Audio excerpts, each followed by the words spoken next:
আসসালামু আলাইকুম। এইচএসসি 2026 ব্যাচের যারা আছেন, আপনাদের সামনে প্রি-টেস্ট পরীক্ষা।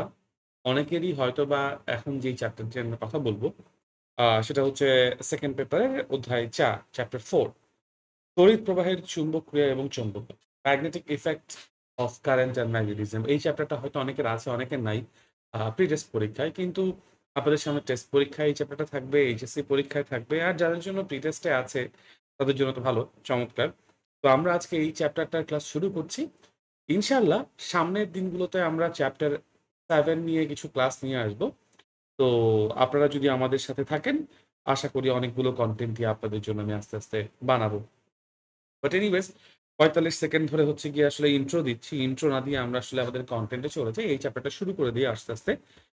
তো আমরা এই চ্যাপ্টারটা যখন পড়বো তখন আসলে ঠিক বই যেভাবে আমাদেরকে সাধারণত নিয়ে যায় সেভাবে আমরা যাব না।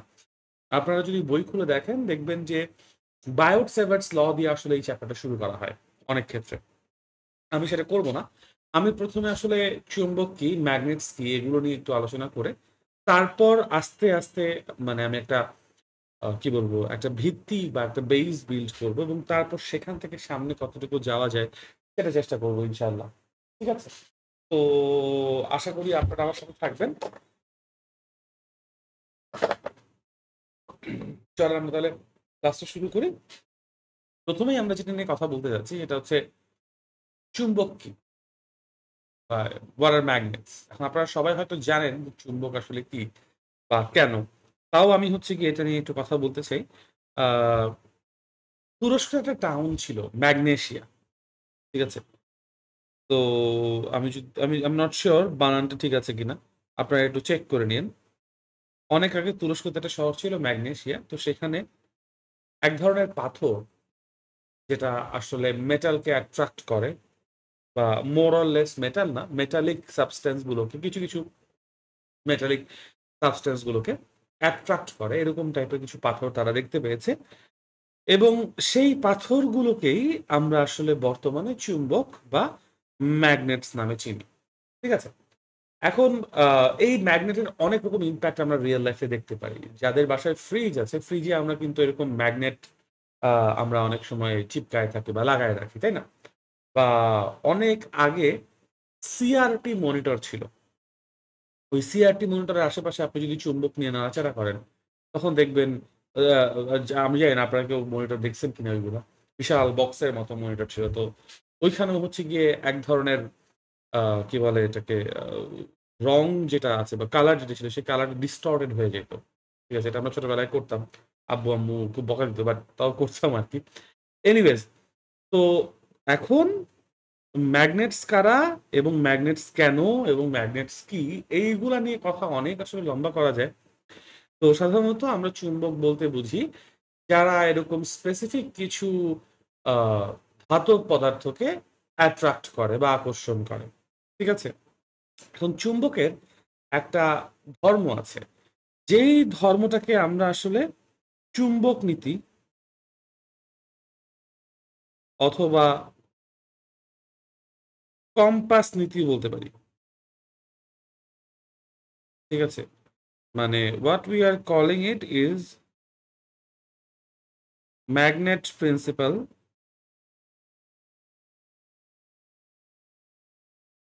আমি কি প্রিন্সিপাল বানান ঠিক লিখছি? প্রিন্সিপাল বানান প্রিন্সি ইয়েস আমি প্রিন্সিপাল বানান ঠিক লিখছি। মাঝে মধ্যে আমি কনফিউজড হয়ে যাই যে আমি কি হাই স্কুলের প্রিন্সিপাল লিখছি কিনা। এনিওয়েজ বা কম্পাস নীতি। কম্পাস নীতি হচ্ছে কম্পাসের ইংরেজি জানি কি? কম্পাসই তো। উফ! কম্পাসের ইংরেজি ভুলে গেছি। এনিওয়েজ সো কম্পাস প্রিন্সিপাল আছে। ম্যাগনেট বা চুম্বক এরা আসলে একটা কম্পাস প্রিন্সিপাল মানে কম্পাস প্রিন্সিপাল জিনিসটা হচ্ছে আমি যদি একটু বিবৃতিটা লিখি, বর্ণনাটা লিখি, সেটা হচ্ছে যদি আমরা একটা দণ্ড চুম্বক নেই, যদি একটি দণ্ড চুম্বক বা চুম্বক নেই। দণ্ড চুম্বককে আমরা ইংরেজিতে বলব হচ্ছে বার ম্যাগনেট। যারা ইংলিশ ভার্শন আছেন তাদের জন্য আমি বলে দিচ্ছি। যদি একটি দণ্ড চুম্বক বা বার ম্যাগনেটকে আমরা নেই এবং তাকে মুক্তভাবে ঝুলাই, তাকে মুক্তভাবে ঝুলাই, ঝুলাই না কিন্তু, হ্যাঁ? ঝুলাই। মুক্তভাবে ঝুলাই মানে হচ্ছে if we freely hang the substance, freely hang the whole system, মুক্তভাবে যদি ঝুলাই, তাহলে আমরা দেখব এটি উত্তর থেকে দক্ষিণ দিক বরাবর, উত্তর থেকে দক্ষিণ দিক বরাবর স্থির হয়ে যায় বা স্থির হয়ে থাকে। তো হোয়াট ডাজ দিস মিন? এটা আসলে কি মিন করে? যখন আমি বলতেছি এই নীতিটা লিখলাম, সেটাকে যদি আমরা আসলে ভাষায় প্রকাশ না করে নরমালি বলার চেষ্টা করি, আসলে তাহলে এটা কি মিন করে? এটা যদি একটু দেখাই। মনে করেন যেই দণ্ডচুম্বকের কথা বলা হচ্ছে, সেই দণ্ডচুম্বকটা দেখতে হচ্ছে এরকম। তো লেট মি ড্র ইট। আমরা যে দণ্ডচুম্বকের কথা বলতেছি এখানে, সেই দণ্ডচুম্বকটা দেখতে এইরকম। এবং এই দণ্ডচুম্বকের এক প্রান্ত হচ্ছে নর্থ, দণ্ডচুম্বকটার অন্য প্রান্ত হচ্ছে সাউথ, বিকজ আমরা জানি নর্থ আর সাউথ থাকে। তাকে যদি আমরা একটা এরকম ধরেন কোনো একটা ছাদ আছে, একটা রুফটপ আছে। তো এই যে রুফটপ আছে, সেই রুফটপ থেকে বা সেই ছাদ থেকে আমরা মনে করেন একটা সুতার সাহায্যে ঝুলিয়ে রাখলাম। ঠিক আছে? সুতার সাহায্যে বেঁধে আমরা জিনিসটাকে ঝুলায় রাখলাম। যদি ঝুলায় রাখি, তাহলে সে ১ম এ তার যে অবস্থান আছে পরিবর্তন করার চেষ্টা করবে। যেকোনো কিছুকে ঝুলাইলে আপনি দেখবেন এরকম একটু একবার বাম দিকে ঘুরে যেতে চায়, আবার ডান দিকে ঘুরে যেতে চায়। এরকম নড়াচড়া করতে চায়। ঠিক আছে? তো এই চুম্বকটাও তখন হচ্ছে গিয়ে এরকম নড়াচড়া করার চেষ্টা করবে। কিন্তু করে তারপর আমরা দেখব যে সে এরকম একটা নির্দিষ্ট বিন্যাস বরাবর নিজেকে স্থির করছে, ইকুইলিব্রিয়াম এ আনছে। বুঝছেন? এরপর যদি আমি ধরেন যেকোনো একটা প্রান্ত ধরে এরকম টান দেই, আবার তাকে অস্থির করি, টান দেই। টান দেওয়ার পর দেখব সে আবারও এরকম ঝুলাঝুলি করে এই একটা নির্দিষ্ট যদি একই জায়গায় থাকে, তো ওই একটা নির্দিষ্ট স্থান বরাবর নিজেকে স্থির করে ফেলছে।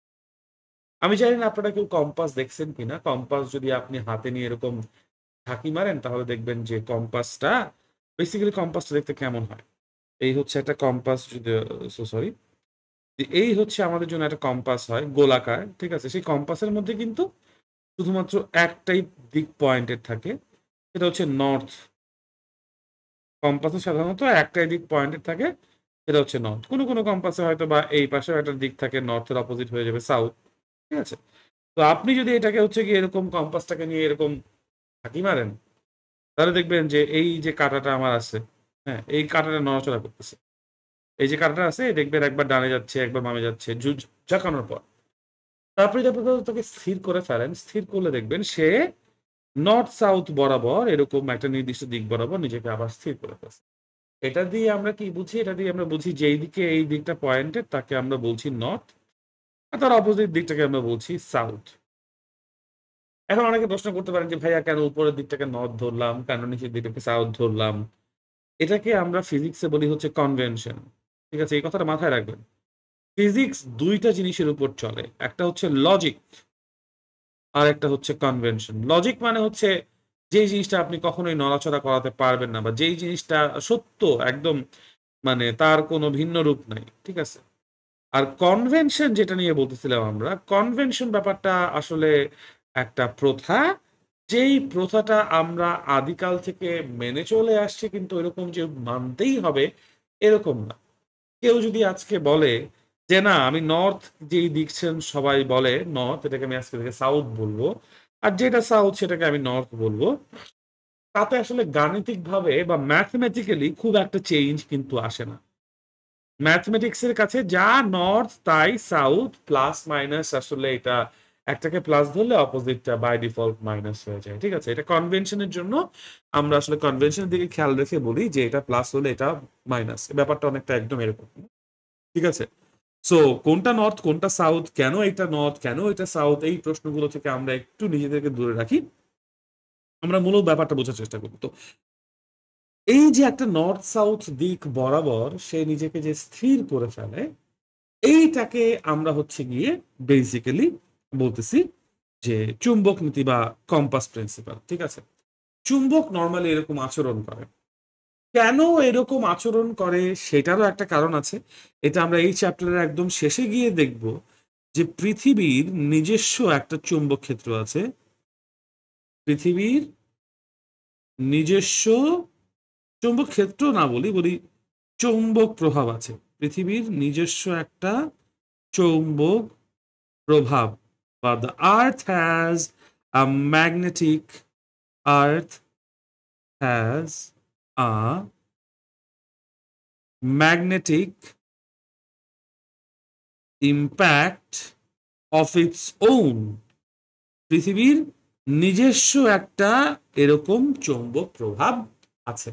আর সেই চৌম্বক প্রভাবের জন্যই কি করে, যে কোনো চুম্বক সেই চৌম্বক প্রভাবের জন্যই যে কোনো চুম্বক বা বার ম্যাগনেট, মানে দণ্ড চুম্বক অবশ্যই, বা বার ম্যাগনেট বিএম বলছি আমরা এটাকে, নিজেদেরকে নিজেদেরকে উত্তর দক্ষিণ বরাবর, নর্থ সাউথ এই ডিরেকশন বরাবর, ঠিক আছে, এনএস দিয়ে বুঝালাম, দিক বরাবর স্থির করে ফেলে।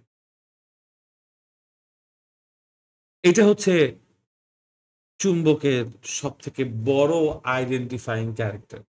যে আপনাকে একটা পদার্থ দিয়ে যদি বলা হয় এটাকে চুম্বক নাকি চুম্বক পদার্থ, is it a magnet or is it a magnetic substance, এইটার প্রমাণ করার জন্য আপনি কি করবেন, এটা রশি বাইন্দা ঝুলাই দিবেন, ঝুলানোর পর দেখবেন যে যেমনি ঝুলাইছেন ওকে এমনি ঝুলে থাকতেছে নাকি ও আসলে নড়াচড়া করতেছে। It's that simple. ঠিক আছে? তো এই হচ্ছে গিয়ে আমাদের জন্য চুম্বক। এখন চুম্বক জিনিসটাকে আরো যদি আমি ক্ল্যারিফাই করতে যাই, চুম্বক কেন এরকম আচরণ করে, সেই কেনর উত্তর দিতে গিয়ে আমাকে যেটা নিয়ে কথা বলতে হবে সেটা হচ্ছে চৌম্বক ক্ষেত্র বা ম্যাগনেটিক ফিল্ড। ঠিক আছে? এটাকে আমরা বলবো হচ্ছে চৌম্বক ক্ষেত্র বা ম্যাগনেটিক ফিল্ড। এখন চৌম্বক ক্ষেত্র বা ম্যাগনেটিক ফিল্ডকে আমরা অনেকভাবে ডিফাইন করতে পারি। এটা ডেফিনিশন দেওয়ার আসলে অনেক রকম কেসেস আছে। তো প্রথমে বইয়ে যেভাবে করা হয়েছে সেটাকে আমি একটু সুন্দর করে সাজিয়ে ডিফাইন করতে চাই। বলবো কোন চুম্বকের কোন চুম্বকের চারপাশে বা আশেপাশে, যেভাবেই বলো না কেন, যে অঞ্চল জুড়ে যে অঞ্চল জুড়ে অন্য কোনো চুম্বক বা চুম্বকজাত পদার্থ, চুম্বকজাত মানে চুম্বকের মতো চুম্বক পদার্থ যেটাকে আমরা বলি চুম্বকজাত পদার্থ, অথবা চুম্বকজাত পদার্থ অথবা গতিশীল আধান, এই পার্টটা নিয়ে কিন্তু সামনে কথা বলবো। গতিশীল আধান স্থাপিত হলে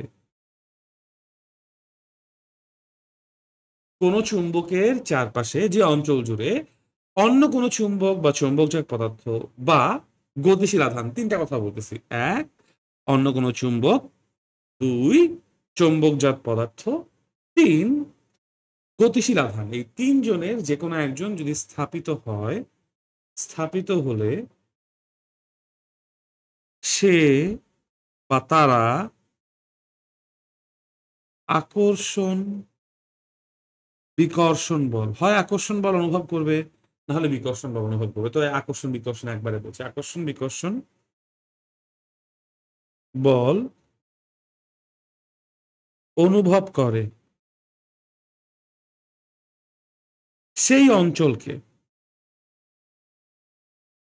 সেই অঞ্চলকে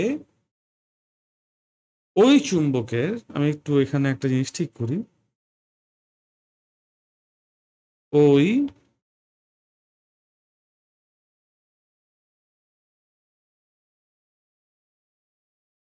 চুম্বকে চৌম্বক ক্ষেত্র বলে।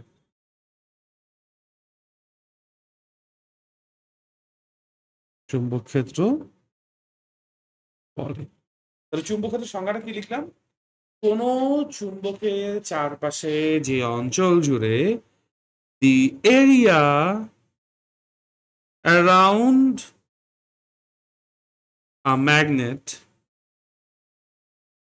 কোন চুম্বকের চারপাশে যে অঞ্চল জুড়ে where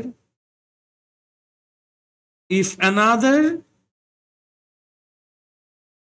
magnet, অন্য কোন চুম্বক, or চৌম্বক পদার্থ magnetic substance or magnetic substance or a moving charge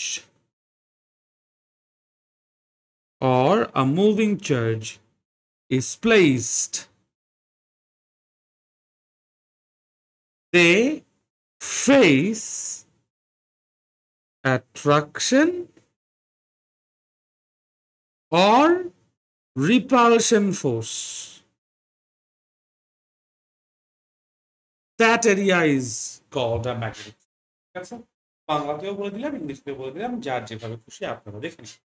so what does it মিন? আসলে আমি আগে সংজ্ঞাটা লিখলাম, এটাকে যদি আমি এখন কি মিন করে তাই বোঝাতে চাই তাহলে আসলে অনেক কথা বলতে হবে, বাট স্টিল বলি। এবং মানে কি মিন করে সেটা বোঝার জন্য আমরা চুম্বক বলরেখায় এর পরের স্লাইডেই যাব, কিন্তু স্টিল আমরা হচ্ছে গিয়ে একটু দেখি যে মনে করো এটা হচ্ছে একটা দণ্ড চুম্বক বা বার ম্যাগনেট আমার কাছে আছে, এটা নর্থ পোল, এটা সাউথ পোল। আমি এর আশেপাশে যদি আরেকটা চুম্বক রাখি নর্থ পোল এবং সাউথ পোলের, অথবা আমরা যদি এর আশেপাশে কোনো একটা লোহার টুকরা রাখি, অথবা আমরা যদি এর আশেপাশে এমন কোনো ব্যবস্থা করি যেন তার কাছাকাছি কোনো বিন্দু থেকে একটা প্লাস কিউ কুলম্ব আধান সামনের দিকে গতিশীল হচ্ছে ভি বেগে, তখন আমরা দেখব এই তিনটা বস্তুই, এই ভদ্রলোক, এই ভদ্রলোক এবং এই ভদ্রলোক, এই চুম্বক ক্ষেত্র দ্বারা একটা বল লাভ করবে, হয় আকর্ষণ বল বা বিকর্ষণ বল লাভ। এই বলটা যতটুকু এরিয়া জুড়ে প্রভাব বিস্তার করবে, দ্যাট মিনস আমি ইমাজিন করে নিতে পারি যে আমার এই দণ্ড চুম্বকের আশেপাশে মোটামুটি এরকম একটা এরিয়া আছে, যে এরিয়া জুড়ে আমার এই চুম্বক বলের প্রভাবটা আছে, ওই এরিয়াটুকুকেই আমি বলবো হচ্ছে চুম্বক ক্ষেত্র। আমরা চুম্বক ক্ষেত্রকে সাধারণত এরকম বি দিয়ে প্রকাশ করব। চৌম্বক ক্ষেত্র বা ম্যাগনেটিক ফিল্ড ইটসেলফ অবশ্যই একটা ভেক্টর রাশি বা ভেক্টর কোয়ান্টিটি, এটা নিয়ে কারো কোনো সন্দেহ প্রকাশ করার কোনো কারণ নাই। এবং এই চৌম্বক ক্ষেত্রের যে এসআই একককে আমরা বলি টেসলা। বিখ্যাত বিজ্ঞানী নিকোলা টেসলার নাম অনুযায়ী এটাকে আমরা বলি টেসলা। ঠিক আছে, এখন ব্যাপারটা হচ্ছে এই যে চৌম্বক ক্ষেত্র, যেহেতু বললাম ভেক্টর রাশি, মানের সাথে সাথে আমি দিক মানে মানের এককটা বললাম, তখন প্রশ্ন আসে তাহলে চৌম্বক ক্ষেত্রের দিকটা কোন দিকে হবে? এই প্রশ্নটা খুবই কমন প্রশ্ন, চৌম্বক ক্ষেত্রের দিকটা কোন দিকে হবে? সবসময় মাথায় রাখবা চৌম্বক ক্ষেত্রের দিক হচ্ছে সবসময় কোনো কম্পাসের বা অন্য কোনো চুম্বকের উত্তর মেরু বা নর্থ পোল, উত্তর মেরু যেটা বা নর্থ পোল, উত্তর মেরু বা নর্থ পোল, কোনো একটা চুম্বকের উত্তর মেরু বা নর্থ পোল যেই দিকে স্থির হয়, যেই দিকে স্থির হয় বা বল পায়, একটা বল পাবে বা ফোর্স পাবে, সেটাই হচ্ছে আমাদের জন্য ওই চৌম্বক ক্ষেত্র। কোনো একটা কম্পাসের উত্তর মেরু যেদিকে স্থির হয় বা বল পায় সেটাকে আমরা বলবো সেই চৌম্বক ক্ষেত্রের দিক। ঠিক আছে, এবং যেহেতু মান আর দিক আছে তাই এটা ভেক্টর রাশি।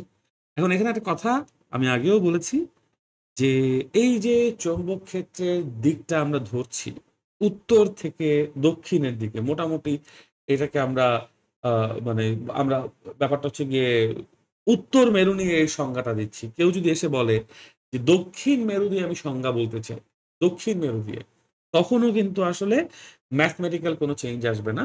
কারণ সরি, কারণ কোনটা আসলে উত্তর মেরু কোনটা আসলে দক্ষিণ মেরু এটা পুরোপুরি একটা কনভেনশনের উপর ভিত্তি করে বানানো। তো convention can be changed easily, এই জিনিসটা মাথায় রাখতে হবে, ঠিক আছে? চৌম্বক ক্ষেত্র কি জিনিস বুঝতে পারছি আশা করি। এবার চৌম্বক বলরেখা আমরা কি জিনিস বলবো বা দেখবো। চৌম্বক বলরেখা আসলে তড়িৎ বলরেখারই মতো একটা ব্যাপার। আমরা যদি একটু এভাবে ডেমনস্ট্রেট করি চৌম্বক বলরেখাটার জন্য, মনে করো আমার কাছে একটা দণ্ডচুম্বক বা বার ম্যাগনেট আছে। এটা হচ্ছে বার ম্যাগনেটের নর্থ পোল, এটা হচ্ছে বার ম্যাগনেটের সাউথ পোল। আমি এই বার ম্যাগনেটের আশেপাশে কোথাও একটা কম্পাস রাখলাম, মনে করো ছোট্ট একটা কম্পাস রাখলাম, এবং এটা হচ্ছে আমার সেই কম্পাসের নর্থ পোল, ঠিক আছে? তো আমার যেই মানে নর্থ পোলটা এরকম, ধরো এখানে যেটা আমি স্থির দেখেছি সে এতটা স্থির মনে করো ছিল না প্রথমে। কিন্তু তোমাকে যেটা বুঝতে হবে, আমাদের দণ্ডচুম্বকের যে নর্থ পোল, সে এই যে নর্থ পোলটা আছে সেই নর্থ পোলকে একটা বিকর্ষণ বল দেবে, ধাক্কা দিয়ে দূরে সরানোর চেষ্টা করবে। কারণ আমরা জানি চুম্বকের সমমেরু বা সেম পোল পরস্পরকে বিকর্ষণ করে। সমমেরু কি করে? পরস্পরকে বিকর্ষণ করে, অথবা সেম পোলস রিপেল, তাই না? এবং আমরা জানি বিপরীত মেরু পরস্পরকে আকর্ষণ করে। কি করে? বিপরীত মেরু পরস্পরকে আকর্ষণ করে, বা অপোজিট পোলস অ্যাট্রাক্ট, এটা আমরা জানি। তাহলে ওই যে কম্পাসের যে উত্তর মেরুটা আছে সেটাকে আমার দণ্ডচুম্বকের উত্তর মেরু কি করছে? বিকর্ষণ করছে। আবার আমার এই উত্তর মেরুকে কিন্তু আমার কম্পাসের যেই দক্ষিণ মেরু সে আকর্ষণ করছে, তাই না? তাহলে এই আকর্ষণ বল এবং বিকর্ষণ বলের মাঝামাঝি একটা লব্ধি বল কাজ করবে। যেই লব্ধি বল বরাবর আমরা দেখব আমাদের অ্যাকচুয়াল যে ছোট্ট কম্পাসটাকে রাখছি সেই কম্পাসের উত্তর মেরুটা স্থিতিশীল একটা অবস্থা অর্জন করবে, ঠিক আছে? এখন কি হবে যদি আমরা এই কম্পাসটাকে সামনে একটু এগিয়ে নিয়ে যাই? যদি এটাকে আমরা একটু সামনে এগিয়ে নিয়ে যাই, ধরো আমরা এখন এই কম্পাসটাকে একটু সামনে এগিয়ে নিয়ে গেলাম। আসলে কম্পাসটাকে আগানোর জন্য যেটা করতে হবে, ধরো এই হচ্ছে কম্পাসের সামনের পজিশন। তখন আমরা যদি বলি যে আমার এই নর্থ পোল কম্পাসটাকে এখন নতুন এই দিকে বিকর্ষণ করে বা ধাক্কা দিয়ে সরিয়ে দেওয়ার চেষ্টা করবে, এবং এই যে সাউথ পোল বরাবর তাকে আকর্ষণ করার একটা চেষ্টা করা হবে। সাউথ পোল তাকে আকর্ষণ করার চেষ্টা করবে এদিকে। তখন আমি দেখব যে স্লাইটলি আমার যে উত্তর মেরুটা আছে সে আর আগের পজিশনে নাই, কারণ নতুন যে লব্ধি বলটা আসবে সেই লব্ধি বলটা এই বরাবর কাজ করবে। সো দেখো আমার প্রথম কম্পাসের অবস্থানে যেই দিক বরাবর আসলে উত্তর মেরুটা ছিল, দ্বিতীয় অবস্থানে কিন্তু উত্তর মেরুটা সেই অবস্থানে নাই, সেই জায়গায় নাই, একটু শিফট হয়ে গেছে, তাই না? তো আগে ছিল এই রেখা বরাবর, এখন আসছে এই রেখা বরাবর। সো ডু ইউ সি এটা শিফট হয়ে গেছে একটু।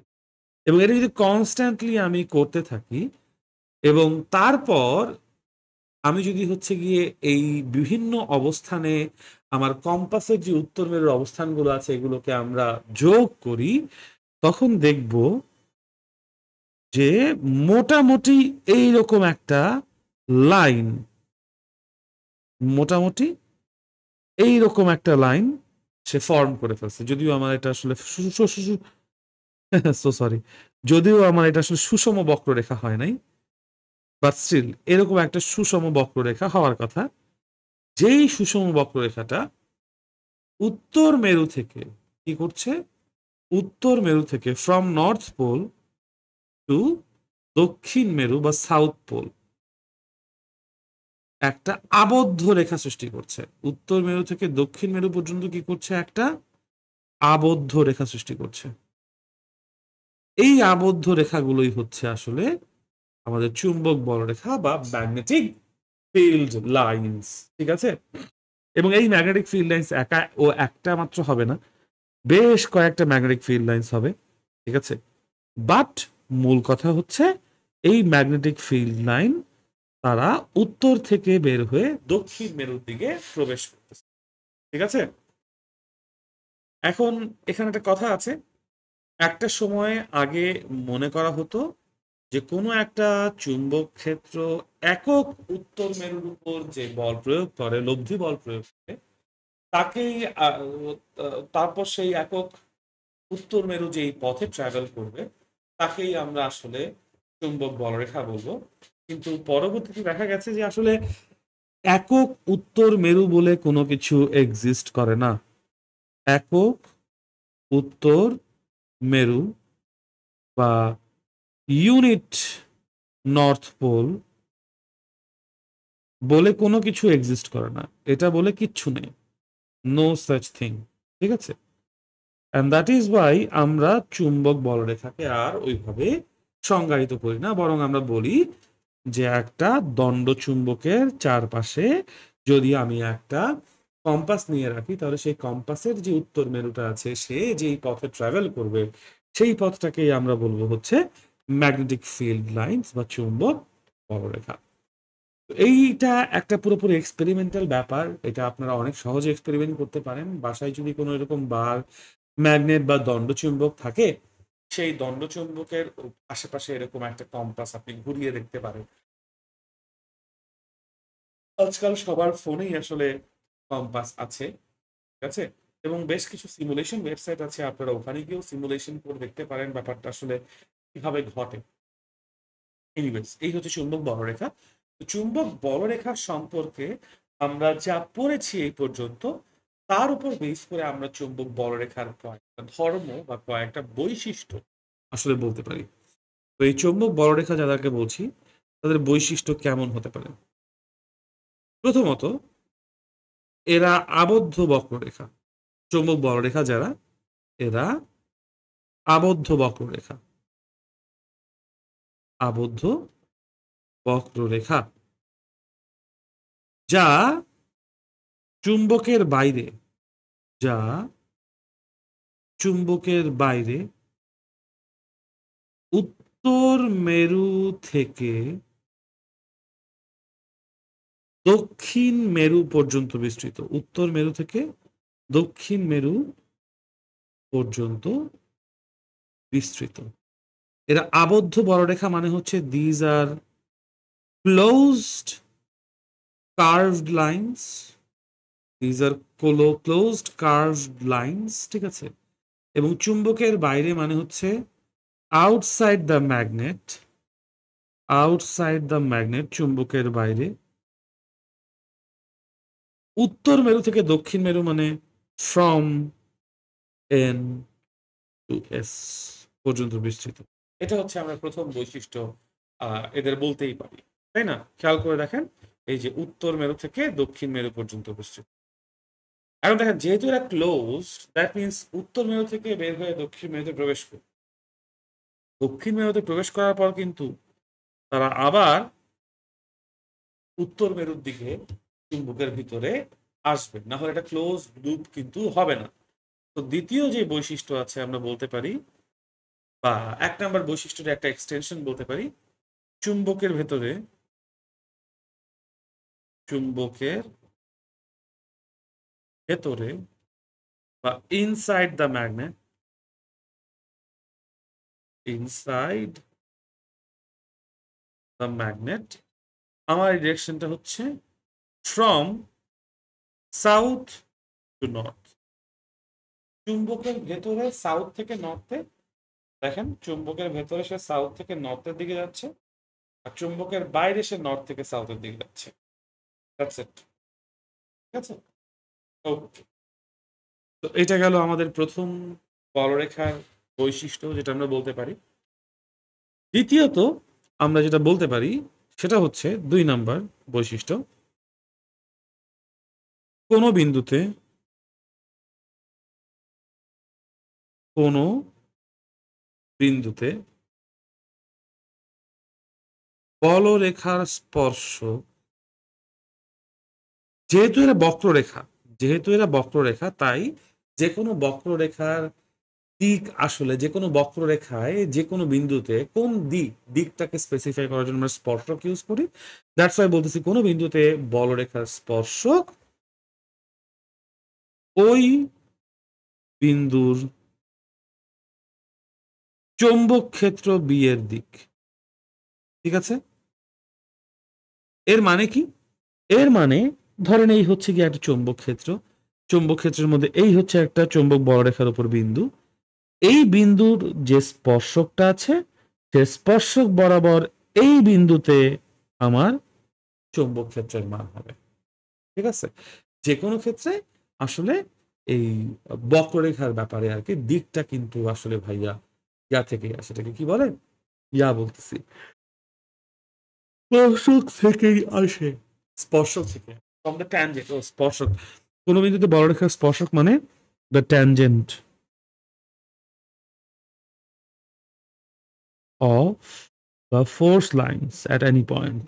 Force lines at any point is equals to B at that point. B at that. এটা কিন্তু আমরা 2 নাম্বার ধর্ম। ঠিক আছে? ওকে। তাহলে 3 নাম্বার ধর্ম কি বলা যায় বলেন তো? 3 নাম্বার ধর্ম, এটাও পরীক্ষালব্ধ ফলাফল থেকে আমরা বলতে পারি যে এই যে বলরেখা আছে, সেই বলরেখার ঘনত্ব is proportional to B এর মান। তার মানে মেরুর যত কাছে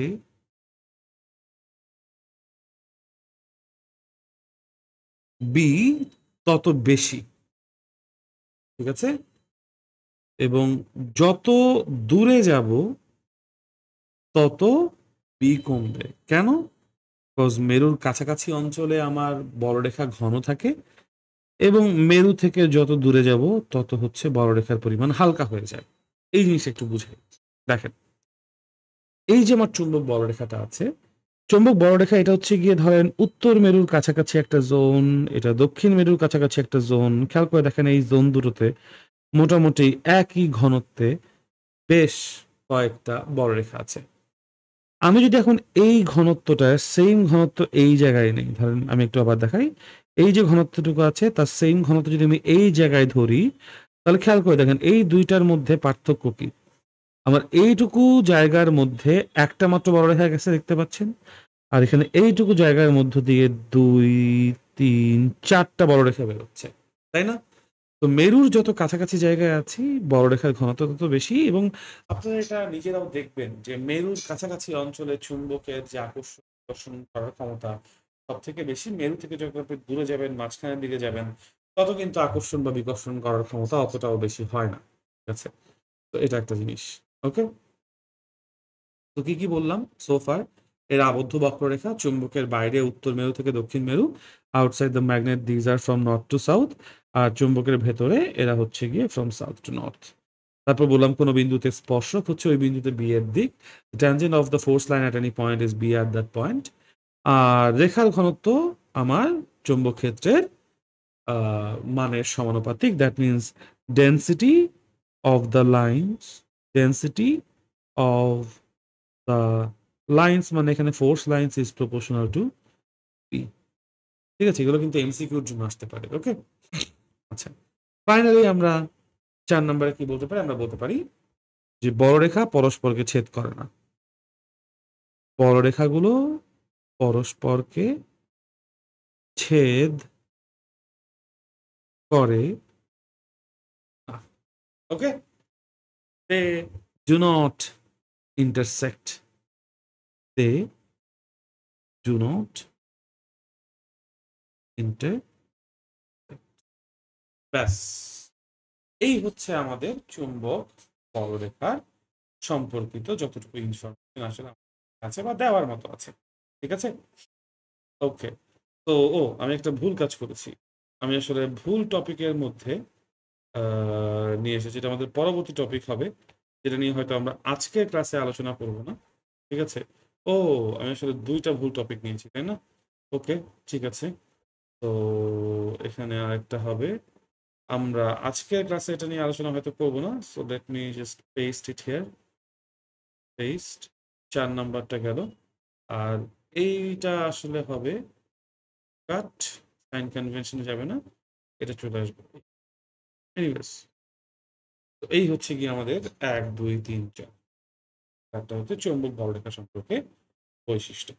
that we can talk about. চিহ্ন প্রথা বা সাইন কনভেনশন, এটা নিয়ে আমি শুরুতে কথা বলছিলাম যে এটা প্রথা বা কনভেনশন আসলে। তো এই প্রথা বা কনভেনশনটাকে খুব সিম্পলি আমরা ব্যাখ্যা করতে পারি। সেটা হচ্ছে দেখেন, 3 ডিমেনশনালি আমরা যদি চুম্বক ক্ষেত্রকে এক্সপ্রেস করতে যাই, যেটা আমরা এই চ্যাপ্টারের মধ্যে ফ্রিকোয়েন্টলি করব, সেই জন্য যেহেতু চুম্বক ক্ষেত্র একটা ভেক্টর রাশি এবং ভেক্টর চ্যাপ্টারটা যখন আমরা পড়ি তখন ধারক রেখা বা সাপোর্ট লাইনের একটা ধারণা আসে এবং সেই সাপোর্ট লাইনের যে সামনের মাথা সেটাকে আমরা হেড বলি বা যেটা শেষ বিন্দু, আর যেটা পেছনের মাথা সেটাকে আমরা টেইল বলি।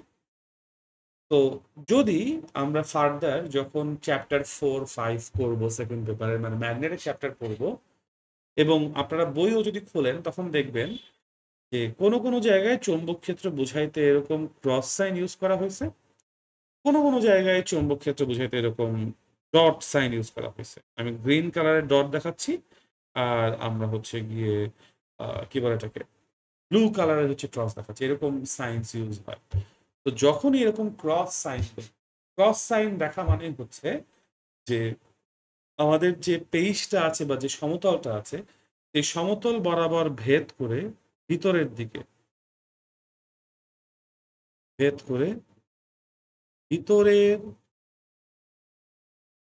দিকে দ্যাট মিনস আপনারা যে স্ক্রিনটা দেখতে পাচ্ছেন বর্তমানে, সেই স্ক্রিনের উপরে ক্রস, তার মানে হচ্ছে স্ক্রিনটা ভেদ করে আপনি যদি আপনার দিক থেকে একটা তীর এই স্ক্রিন বরাবর এক্স মার্কস দ্য স্পটে ছুঁড়ে মারেন, ঠিক আছে, এই যে এই মার্ক বরাবর ছুঁড়ে মারেন, তাহলে আপনি দেখবেন আপনার কাছ থেকে যত তীরটা সরে যাচ্ছে স্ক্রিনকে হিট করার জন্য, তত আপনি সেই তীরের যে পেছন সাইড ফেদার দিয়ে লাগানো এরকম ক্রস দেখবেন। তো যখনই আপনি দেখবেন ম্যাগনেটের আলোচনার জন্য এরকম ক্রস সাইন আছে, তার মানে আপনি যেই তলের উপর সেই ক্রস সাইন দেখতেছেন, সেই তল ভেদ করে ফুটো করে ওই পাশে চলে যাচ্ছে একটা তীর। এইরকম ভাবে চুম্বক ক্ষেত্র কাজ করছে। দ্যাট মিনস আপনার স্ক্রিনের এই পাশে বা সামনে একটা নর্থ পোল রাখা, আর স্ক্রিনের পেছনে একটা সাউথ পোল রাখা। তাহলে এই পাশে নর্থ থেকে ওই পাশে সাউথ বরাবর একটা চুম্বক বলরেখা তীরের মতো গিয়ে হিট করবে। That is what you will see যখন আমরা এরকম ক্রস সাইন দেখবো, সেটা হচ্ছে চিহ্ন প্রথা। আর যখন ডট সাইন দেখবো, তার মানে ভেদ করে বাইরের দিকে। তার মানে হচ্ছে ভেদ করে বাইরের দিকে, ভেদ করে বাইরের দিকে, ভেদ করে বাইরের দিকে। দ্যাট মিনস স্ক্রিনের ওই পাশে পেছনে, স্ক্রিনের পেছনে একটা নর্থ পোল আছে, আর আপনার মুখের সামনে একটা সাউথ পোল আছে স্ক্রিনের এই পাশে। ওই ভিতর থেকে স্ক্রিনের ওই পিছন থেকে আপনার দিক বরাবর একটা তীর ছুঁড়ে মারা হয়েছে। স্ক্রিন থেকে বের হয়ে আপনার দিকে আসছে। 3D তে মুভি দেখলে যেটা হয়, 3D তে মুভি দেখতেছেন, আপনার দিকে কেউ তীর ছুঁড়ে মারছেন, আপনি তখন দেখবেন তীরের যে ডটটা, মাথাটা আপনার দিকে এগিয়ে আসছে। তো ডট মানে হচ্ছে গিয়ে ভেদ করে আপনার বাইরের দিকে, স্ক্রিন ভেদ করে বাইরের দিকে আসতেছে তীর চিহ্ন, বা মানে ইন দিস কেস তীর আসলে একটা চুম্বক ক্ষেত্রকে বোঝাচ্ছে। আর যেখানে ক্রস সাইন দেখবো সেখানে বুঝবো ভিতরের দিকে যাচ্ছে। ঠিক আছে? এনিওয়েজ, আজকের এই ক্লাসটা আমি এইটুকুই রাখছি। 40 মিনিটের একটা ক্লাস হইলো। খুবই স্লো, খুবই আস্তে পড়ানোর চেষ্টা করেছি। কারণ এই ক্লাসটা আমি রেকর্ড করছি, রেকর্ড করা যে শেষ করছি এই মুহূর্তে। এখন টাইম বাজে আমার ঘড়িতে 12টা 17 মিনিট রাত। বুঝবেন, কয়েকবার হাই তুলেছি, ঘুম পেয়েছে। বাট এনিওয়েজ, আমি এখন এটাকে আপলোড করে দিব কিছুক্ষণের মধ্যে। আপনারা যদি দেখার থাকে দেখে ফেলবেন ইনশাআল্লাহ। নেক্সট ক্লাসে, পরবর্তী ক্লাসে আমরা তড়িৎ ক্ষেত্র এবং চৌম্বক ক্ষেত্র, ইলেকট্রিক ফিল্ড এবং ম্যাগনেটিক ফিল্ড বি এর যে একটা কানেকশন আছে সেটা নিয়ে পড়বো ইনশাআল্লাহ। ঠিক আছে? তো আজকে এই পর্যন্তই থাক তাহলে। থ্যাংক ইউ সো মাচ সবাইকে। আল্লাহ হাফেজ।